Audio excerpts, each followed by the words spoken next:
Hello everyone, आप सबका स्वागत है। कंपाउंड इंटरेस्ट का पहला सेट चल रहा है जिसमें सवाल नंबर 17 तक कंप्लीट हो चुके हैं। ठीक है, आज की क्लास में सवाल नंबर 18 से शुरू करते हैं। चक्रवृद्धि ब्याज की एक निश्चित दर से 12,000 रुपये की राशि 3 वर्षों में 15,972 रुपये हो जाती है, तो ब्याज की वार्षिक दर क्या है? ठीक है, दर पूछ रहा है। आज की क्लास में सिर्फ दर निकालना सीखेंगे। तो सबसे पहले हम लोग मिश्रधन लिखते हैं। मिश्रधन कितना है? 15,972 और मूलधन कितना है? 12,000।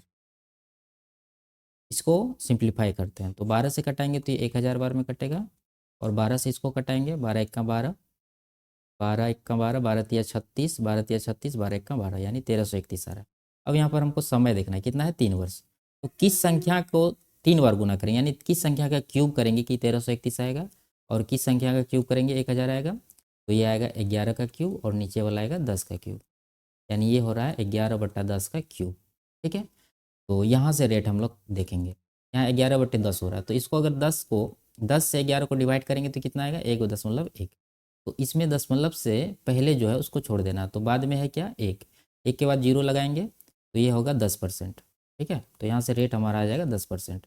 ये दशमलव के बाद अगर कोई एक अंक रहे, जैसे 1.2 है, तो यहाँ जीरो लगा सकते हैं, जो कि हमारा रेट होता है। ठीक है, इसको मल्टीप्लाइंग फैक्टर कहते हैं। देखिए इस तरह से रहेगा, जैसे मान लीजिए 1.05 है, तो इसका मतलब है यहाँ पर रेट कितना है? 5%। ठीक है, 1.11 है तो इसका मतलब रेट कितना है? 11%। 1.15 है तो इसका मतलब रेट कितना है? 15%। 1.2 है तो रेट कितना है? 20%। और 1.3 रहेगा तो कितना रेट आ जाएगा? 30%। इसी तरह से हम लोग देखेंगे यहाँ पर, यानी तो इसको एक और तरीके से समझ सकते हैं, इससे 11/10 है, इसको 11/10 है तो एक अलग आ जाएगा, उसके बाद क्या बचेगा? 1/10, यानी एक तो पूर्णांक आ गया, उसके बाद 1/10 फ्रैक्शन बचा, तो ये 1/10 हमारा रेट होगा। तो फ्रैक्शन को परसेंट में बदल लेंगे 100 से गुना करके, तो ये आ जाएगा 10%। ठीक है, अगला सवाल देखते हैं।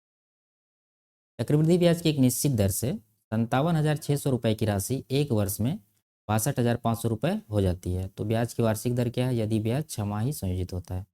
तो देखिए, ब्याज छमाही कैलकुलेट हो रहा है, तो 1 वर्ष में कितना छमाही होगा? 2 छमाही होगा।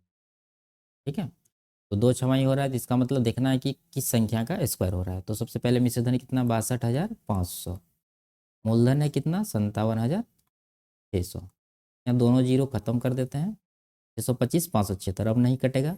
तो किस संख्या को 2 बार गुना करेंगे, यानी किस संख्या का स्क्वायर करेंगे कि 625 आएगा? तो 25 का स्क्वायर होता है 625। उसी तरह 24 का स्क्वायर होता है 576। तो यहाँ पर आ रहा है कितना? 25/24 का स्क्वायर। तो यहाँ से रेट निकालेंगे 25/24, तो ये डिवाइड कर देते हैं, या नहीं तो इसको हम लोग फ्रैक्शन से कर लेते हैं। एक अलग हो जाएगा, 24 × 24 बचा एक, 1/24। ठीक है, इन दोनों को जोड़ेंगे तो फिर इतना ही आ जाएगा वापस। तो ये एक को छोड़ देना है, जो ये है फ्रैक्शन 1/24, यही हमारा रेट है। ये रेट कौन सा है? छमाही वाला रेट है। 6 महीना में जो रेट निकलेगा वही होगा ये 1/24। तो 12 महीने यानी प्रत्येक साल पूछ रहा है, वार्षिक दर पूछ रहा है, तो इसको हम लोग क्या करेंगे? 2 से गुना करेंगे। तो 1/24 को अगर 2 से गुना करेंगे तो ये कितना आएगा? 1/12। ठीक है, 1/12 फ्रैक्शन में है, इसको परसेंटेज में कन्वर्ट कर लेंगे। 1/12 कितना होता है? 8.1/3%। ठीक है, परसेंटेज क्लास में हम लोग देखे थे, परसेंट का चार्ट दिए थे आप लोग को, परसेंटेज से फ्रैक्शन में कन्वर्ट करने वाला और फ्रैक्शन से परसेंटेज में कन्वर्ट करने वाला। ठीक है, तो 1/12 का वैल्यू होता है 8.1/3%। तो यही हमारा सही आंसर होगा। अगला सवाल देखते हैं। चक्रवृद्धि ब्याज की एक निश्चित दर से 80,000 रुपये की राशि 9 महीने में 92,610 रुपये हो जाती है। यदि ब्याज 3 मासिक संयोजित की जाती है तो ब्याज की वार्षिक दर क्या है? ठीक है, 3 मासिक हो रहा है, टोटल समय है 9 महीना, यानी कि 3 × 3 मंथ, यानी पावर 3 होगा। देखिए मिश्रधन कितना है? 92,610, और मूलधन कितना है? 80,000। ठीक है, जीरो जीरो काट देते हैं, अब नहीं कटेगा।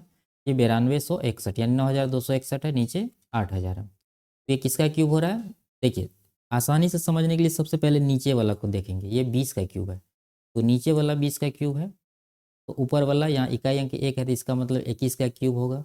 ठीक है, क्योंकि 21 को इकाई अंक 1 है, कितना बार गुना करेंगे तो इकाई अंक 1 ही रहेगा, तो ये 21 का क्यूब होगा, इसका क्यूब है। अब यहाँ से रेट देखेंगे, 21/20 है, तो ये कितना परसेंट होएगा? इसको एक अलग कर लेते हैं, उसके बाद बचा 1/20, तो यही हमारा 3 महीना का रेट होगा 1/20। ये होता है 5%। 1/20 कितना होता है 5%। ये 3 महीना का निकला है। हमसे पूछ रहा है वार्षिक दर, तो वार्षिक दर निकालने के लिए क्या करेंगे, 4 से गुना करेंगे, क्योंकि 3 महीना को 4 से गुना करेंगे तो 12 महीना होगा। ये हो जाएगा वार्षिक दर कितना 20%। यही हमारा सही आंसर होगा, ऑप्शन नंबर बी। अगला सवाल देखते हैं। चक्रवृद्धि ब्याज की एक निश्चित दर से 15,625 रुपये की राशि ढाई ढाई वर्ष होगा, ठीक है, वर्ष छूट गया है, ढाई वर्ष में 21,952 रुपये हो जाती है। यदि ब्याज 10 मासिक संयोजित होता है तो ब्याज की वार्षिक दर क्या है। देखिए 10 मासिक संयोजित होगा तो ढाई वर्ष में कितना महीना हो जाएगा 30 महीना, ठीक है, 30 महीना। उसके बाद 10 मासिक अवधि कितना होगा 30 महीना में, 3 बार आएगा 10 महीना, ठीक है, यानी कि पावर 3 देखना हम लोग को। तो यहाँ मिश्रधन कितना है 21,952 और मूलधन कितना है 15,625। तो यहाँ कटने वाला नहीं है, तो हम लोग देखेंगे 15,625 ये 25 का क्यूब है, ठीक है, और ये किसका क्यूब होगा, यहाँ देखिए इकाई अंक 2 है तो 8 यानी 28 का क्यूब है ये। 8 को 3 बार गुना करेंगे, 8 64 4 आया, फिर 8 चौके 32, इकाई अंक 2 आ रहा है, तो हम लोग अनुमान लगा के भी यहाँ दे सकते हैं 28 का क्यूब, नहीं तो याद है तो यहाँ पर और आसान हो जाएगा। तो इसका क्यूब है। अब यहाँ से रेट निकालेंगे हम लोग, ये 28/25 हो रहा है, तो 25 से 28 को डिवाइड करेंगे, या नहीं तो इसको क्या करेंगे एक में यानी पूर्णांक अलग करेंगे, उसके बाद क्या बचेगा 25 से कम 25 3 बचे, यानी 3/25 हो रहा है, तो इसको छोड़ देना है। यहाँ से हमारा रेट आ गया, ये 10 महीना का रेट है 3/25। 3/25 कितना होगा, 1/25 होता है 4%, 3/25 हो जाएगा 12%। देखिए ये 12% जो है 10 महीना का रेट है 12%।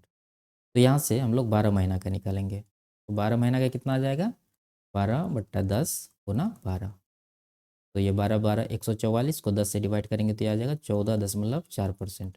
ये ऑप्शन नंबर डी हमारा सही आंसर होगा, वार्षिक दर कितना होगा 14.4%, ठीक है। तो ये लास्ट सवाल था, मिलते हैं अगले क्लास में, तब तक के लिए बाय बाय, टेक केयर।